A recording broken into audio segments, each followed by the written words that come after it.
दिल्ली आज फिर से एक बड़े संकट के बीच खड़ी है। दिल्ली में हेल्थ इमरजेंसी लग चुकी है। आखिर इन सब का जिम्मेदार कौन, इसकी शुरुआत कब और कैसे हुई, इस वीडियो में हम जानेंगे कि यह कहानी उतनी सीधी नहीं है जितनी हमें दिखती है। इसका कारण है इस दिवाली में ज्यादा से ज्यादा मात्रा में पटाखे दागे गए, यह जानते हुए भी कि दिल्ली की हालत पहले से खराब है। पटाखे दागने से केवल हस्त मैथुन वाला सुख मिलता है और बाद में अफसोस होता है कि इतने पटाखे दागा कर इतने पैसे क्यों बर्बाद कर दिए।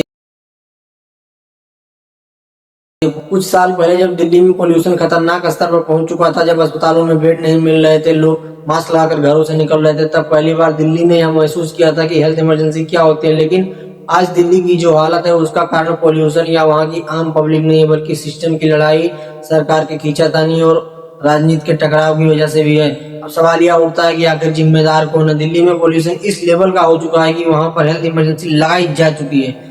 इन सब का कारण है कि लोगों ने जानबूझकर दिवाली में ज्यादा से ज्यादा मात्रा में पटाखे दागे, यह जानते हुए भी कि दिल्ली का AQI लेवल 400 पार है और दिवाली के बाद दिल्ली का AQI लेवल 1000 पार हो जाता है। और इस बार तो लखनऊ में भी AQI लेवल 350 पार है। WHO की एक रिपोर्ट के अनुसार यह वही लेवल है जहाँ पर जिस AQI लेवल में जाने के लिए WHO मना करती है। और दिल्ली और लखनऊ के जैसे लोग तो इस AQI लेवल में रहते हैं, तो सोचो उनका क्या हाल होता होगा। जब केजरीवाल की सरकार थी तब उन्होंने थोड़ा बहुत कंट्रोल करने की कोशिश की थी, लेकिन जब बीजेपी आई तो उन्होंने कंट्रोल करने के बजाय पटाखे छोड़ने का आदेश दे दिया। करोड़ों लोगों की भावनाओं से जुड़ा हमारा ये दीपावली का महापर्व शायद इन पटाखों की स्वीकृति के बिना सूना रह जाता, हमारे बच्चे उदास हो जाते। दिल्ली की हवा खराब हो, पानी दूषित हो, डेंगू फैले, अस्पतालों में भीड़ बढ़े, हर बार दोनों तरफ एक ही खेल चलता है। एक कहता है तुम्हारी गलती है और दूसरा कहता है तुम्हारी गलती है।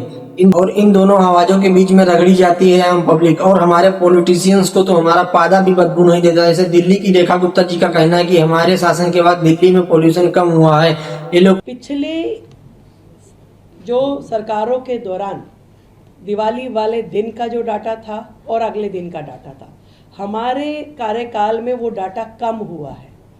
तो बैठ जाते हैं अपने घरों में एयर प्यूरिफायर लगाकर, जैसे दिल्ली की रेखा गुप्ता और प्रधानमंत्री एयर प्यूरिफायर लगाकर बैठे हुए नजर आ रहे हैं। एयर पोल्यूशन का खामियाजा तो देश की आम जनता को झेलना पड़ता है, जैसे ब्रोंकाइटिस, COPD, दमा, अस्थमा और इन जैसी न जाने कितनी बीमारियों को लेकर लोग परेशान हैं।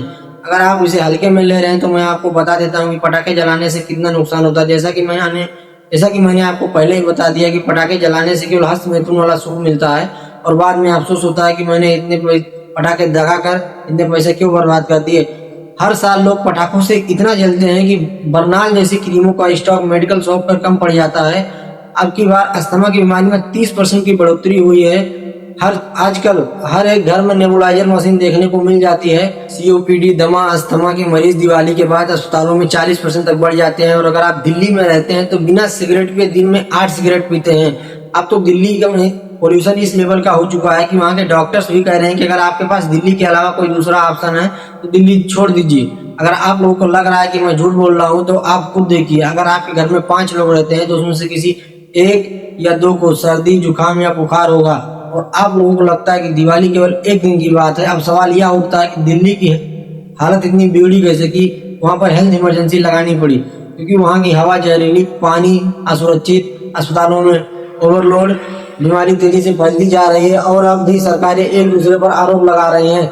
हेल्थ इमरजेंसी सिर्फ एक परिणाम नहीं है, या उस सिस्टम पर तमाचा जो यह जानते हुए भी कि दिल्ली में पोल्यूशन बढ़ रहा है उस पर एक्शन लेने के बजाय एक दूसरे पर आरोप लगा रहे हैं। दिल्ली की हेल्थ इमरजेंसी कोई अचानक आई हुई आफत नहीं है, यह सालों की पुरानी राजनीति, कमजोर तैयारी और एक दूसरे पर राजनीतिक मुद्दों पर एक दूसरे को रगड़ने की कोशिश का नतीजा है। आज जरूरत दोषी को ढूंढने की नहीं है बल्कि इलाज ढूंढने की है, क्योंकि सरकारें तो बदलती रहती हैं लेकिन दिल्ली के लोग तो वही रहते हैं जिन्हें इस प्रदूषण में सांस लेनी पड़ती है, इसे पानी पीना पड़ता है और अस्पतालों की लाइनों में लगना पड़ता है। हेल्थ इमरजेंसी या दिल्ली में कोई पहली बार नहीं है या दूसरी बार है, और यह सिर्फ एक अलर्ट नहीं है, यह एक चेतावनी है कि अगर अब नहीं जागे तो कल बहुत देर हो जाएगी।